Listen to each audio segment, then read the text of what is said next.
Kain tayo mga palalas!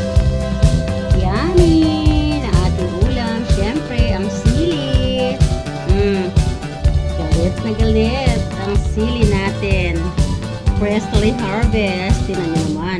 Guys, alam nyo maliliit yan, pero napakaanghang. Grabe. Ayan, naglalangis-langis ang ating ulam. Yummy double. Look at that.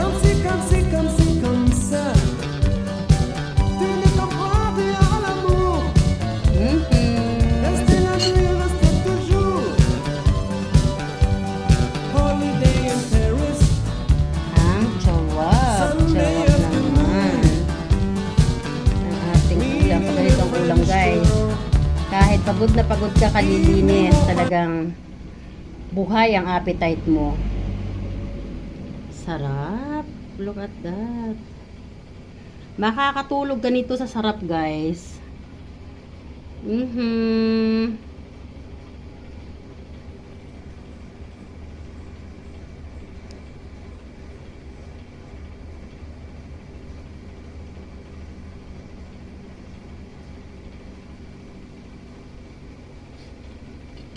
Kain na tayo.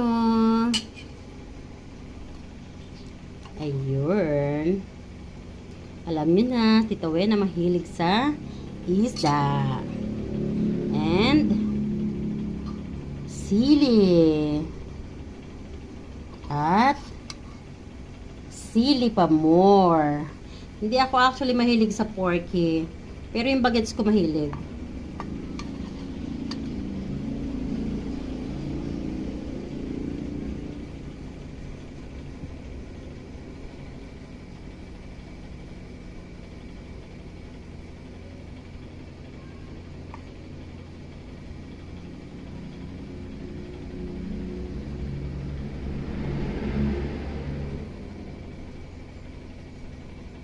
Bye guys! Thanks for watching!